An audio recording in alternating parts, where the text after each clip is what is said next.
Hello again, welcome to another weekly creation vlog.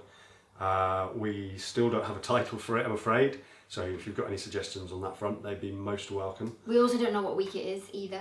I have no idea. Nobody knows what week it is. So, sorry about that. It's very hot this week too, so we've got all the doors and windows open. It might be a little bit noisy because there's hedge trimmers and things out there. And we might ramble. We may ramble, yeah, so we've promised to try and interrupt each other if we seem to lose the will to live. A bit like that. Yeah. Let me start by talking about the turn of the screw. So we've been working on a couple of things this week. The first thing is, as we've mentioned before, we've been doing some audio dramas. So this week we've been working on getting the turn of the screw ready to go out. And it's basically there now. It is. There's a couple of little things that we need to do just in terms of doing a little cover for it to go online and a little description and all that sort of thing. But the audio itself is sounding great. Yeah, it's brilliant. It's lovely. It's got loads of atmosphere, and thanks to John Wood again for helping us out with all of that, and thanks for his patience. Really. Oh yes, he had a lot of patience with us. Yeah. If for anyone who's seen the show, you'll know that with that one in particular, well, yeah, that's not fair with all of them, but the atmosphere and the music and the silence and all those kind of things, because of the nature of the story, because it's this ghost story and it's about the isolation, we really wanted to get all that right, and he's been brilliant in helping with that. So that should be ready to go out sometime next week. And meanwhile, we've also been, like we said last week, we are starting to work on the Christmas shows that we are keeping our fingers crossed that we will be doing at the Everyman Theatre in their studio space this Christmas. We mentioned that those are Hansel and Gretel for our family audience and A Christmas Carol. And it's because Hansel and Gretel will be rehearsed first and performed, it'll go up first, technically, obviously, fingers crossed, we decided we would start work on that one to begin with. So we made a list of all of the characters that we've got in our version of the story and decided on which characters are going to be puppets and which characters are going to be people. Mm-hmm. And we always do this early on, before we start making, obviously, and we try and make sure we've got a rationale behind who's puppet and who's human, and then it makes sense. Some are much more lengthy discussions than others. Actually, this was quite a straightforward one. There aren't that many characters anyway. So basically, all of the animal characters are puppets. Hansel and Gretel and their parent are humans, and the witch is going to be a puppet.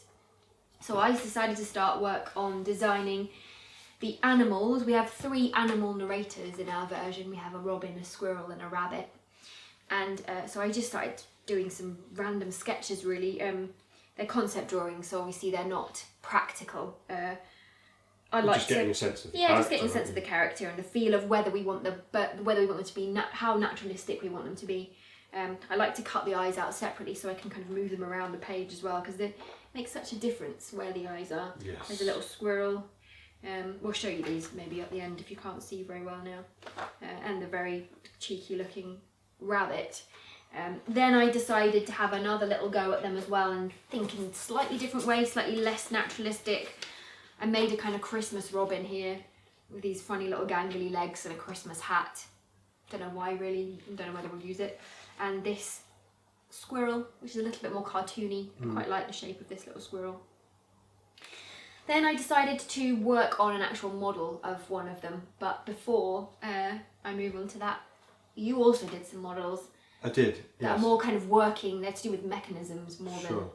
So, I mean, we're in that sense, we're still working out the aesthetic of the whole thing, so we don't necessarily know what the characters are going to look like. But because these animal characters are going to be narrators, and because they're going to have they've got a fair amount to say, haven't they? Exactly, yeah. So we figured they needed to have a moving mouth. Yeah. And again, if you've seen many of our other shows, you'll know that a lot of our moving mouth puppets work in the hand puppet kind of Muppet principle, where it's operated with the hand, either placed into the back of the head or up the body into the head like that, which is a great way of doing things because it allows you to be quite precise, it gives you control of the head. However, the one drawback really is that if a puppet is lower down, or if you have to operate them around waist level or anywhere where we thought perhaps the smaller animals might need to be on branches or on logs or slightly lower down, it gets quite awkward, it can be quite uncomfortable, and you can't really use your wrist in the same way like that. So we were experimenting to see whether there was a way to operate them from above so that you could still move the mouth and have a similar kind of control over the head. So I've just been playing around with a very, very simple trigger mechanism. I've tried to keep it as simple as possible so that there aren't too many moving bits, not too many points of failure or things that could go wrong. And this is what I've come up with so far. So you'd be able to operate it from the back like that, or like that, and then it does have a moving mouth as well. And I'm pretty pleased actually with the amount of It's got a nice movement, and actually it's pretty nice. It's quite easy to use as well. It's not complicated. It's quite a strange looking hybrid animal. Although I'm kind of quite attached to him. It wasn't going to be a rabbit when I started making it, so that's how his nose ended up like this.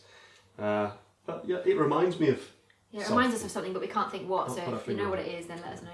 So yeah, the mouth works quite nicely though, and it's got a little break there to make sure you don't open it too far, and it's very easily operated with the finger. So that's a possibility. We're Gives still us options, doesn't it? Investigating that. And then you started working on. Obviously, the robin has wings, so we want it to fly. Maybe be able to flap them. Yeah. So again, if you've seen Little Grimtails, we've got a seagull puppet in that whose wings flap, and that's done by pulling the legs.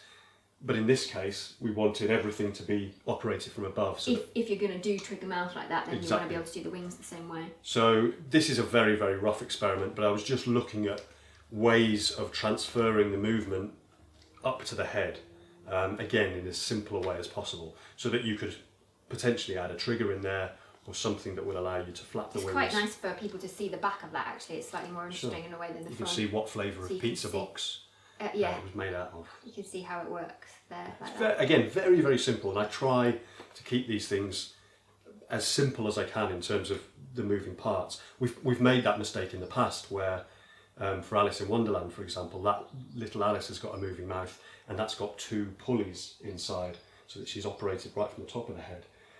The only trouble with that is if something then goes wrong with them, it's quite fiddly to repair. So the simpler you can make it, the better. And meanwhile, like I said, I started from the drawings that I'd done. I decided to go for the squirrel first, don't really know why. And I started to sculpt out of pizza box a little squirrel head. I'm quite pleased with it. I think it's really sweet. It's the she. Really, she's quite sweet. Really sweet. She does have a mouth that opens. I've paper clipped it together for temporarily while I was just sculpting because it made it easier, because I haven't actually, it's not operable at the moment. But you can see if I just pull down on her little chin, that's how it would work, that's how she would work. I was asking Noel whether that would be possible to use his trigger mechanism that he worked out for this style of head, and he reckoned yes, didn't you, I think, in some way. But also we haven't dismissed the idea that they would be operated like a hand puppet either. So yeah, so that's this little squirrel head. So we'll carry on with that basically next week, probably start to papier-mâché, get the other animals maybe to the same sort of stage. But yeah. Yeah, so it's a little strange having had to put a hold on Gulliver without completing any of those things. It's a little strange to be back at this stage again where you're once again prototyping. But hopefully, with any luck, these shows will go ahead at Christmas and we'll be able to take everything to completion. Yeah. In the meantime, The Turn of the Screw should be out certainly by the end of next week. So if you've had a listen to any of the others, if you've enjoyed that, please do have a listen. We'd love to know what you think. And otherwise, we'll see you next time. Thank you.